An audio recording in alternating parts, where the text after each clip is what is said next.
It's challenging for our laws and policies to keep up with the pace of innovation. We can start by paying more attention, but we already pay a lot of attention to technology. It makes our lives more convenient, it makes us more connected, it's fun, it makes us productive. But to pay real attention, we need to start to observe, and we start with ourselves. We pay attention to what tech we're using, how we're using it, what changes we've seen in ourselves, and then we move on to our immediate circle. What are tech's benefits? What are its negative impacts that we see in other people? And then we can move to the companies. How are they using our data? Are they aligned with our values? Who's making these tools? Especially when things are intended for a global market, it's really important to have team diversity. And then we can start to pay attention to a bigger picture. How is society using technology?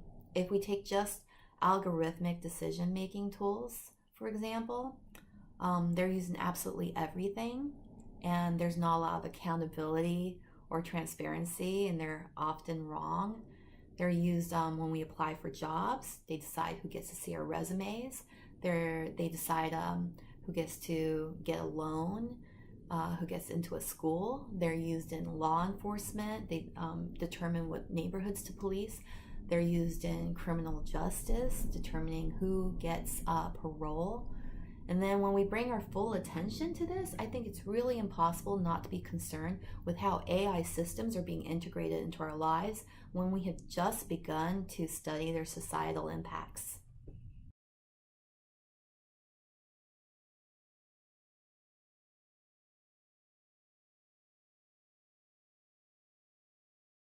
AI in society is a rapidly growing field.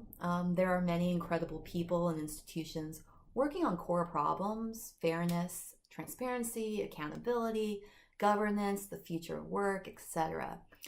It's vital for this field to be interdisciplinary, and including a larger variety of people and increasing the dialogue between them is a primary aim of Icarus Salon. To just do a metaphor, in the parable of the blind man and the elephant, we have lots of people coming together with different opinions. A blind man touches a trunk and he thinks that the elephant is a trunk-like creature, so forth. But even though no one's really wrong, they're all limited in their perception. So if we only have researchers and scientists working on these problems, we're only going to be working on a leg.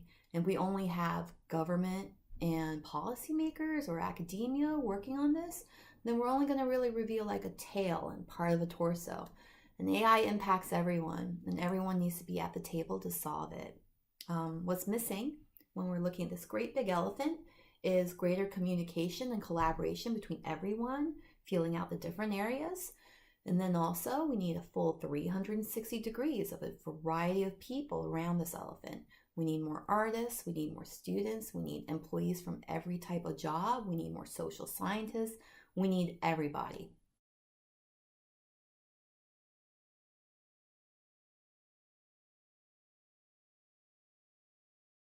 Science, tech, and art have been in the symbiotic relationship since the very beginning. As soon as we had technology to farm, we were able to stop foraging, and then we started creating culture, which in turn enabled us to discover more technology and create more culture and learn more about the world and have more science and more innovation. And then we're not just surviving, but we're creating a surplus, and then we have a very complex economic system. But the things that develop together are not really that far apart. They differ maybe in the language that we use, but in essence, they're all about human potential, curiosity, and transformation.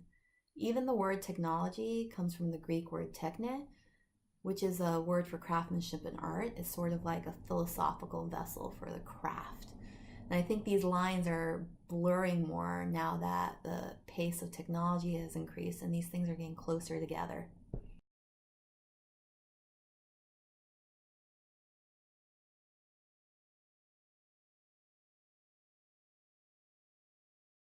It's vital to society to have greater cooperation between art, science, and technology. There are a lot of artists who use technology and science in their work.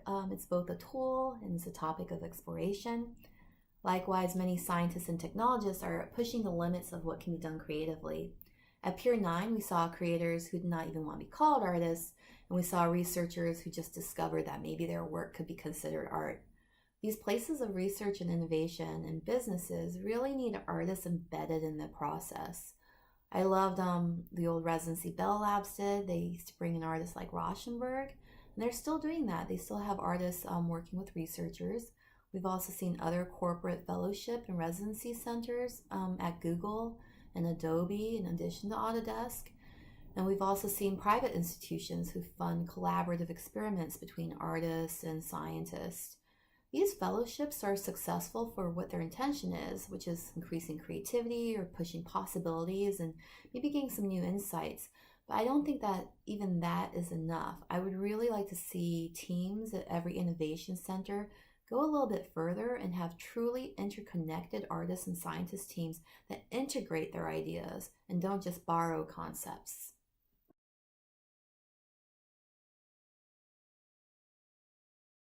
I am so excited to see this year's applications. I love the funky intersections between genres and research that no one's ever thought of before. And in my experience, creators already find it difficult to talk about their own work, and hybrid projects are especially difficult to verbalize. You kind of need to invent your own language for something that's never been done before, especially if it's on the edges and fringes of what research and art fields have historically looked like. It's also hard to talk about what you do when it's part of an evolution or part of a process. So, believe in your work. Often it speaks for itself.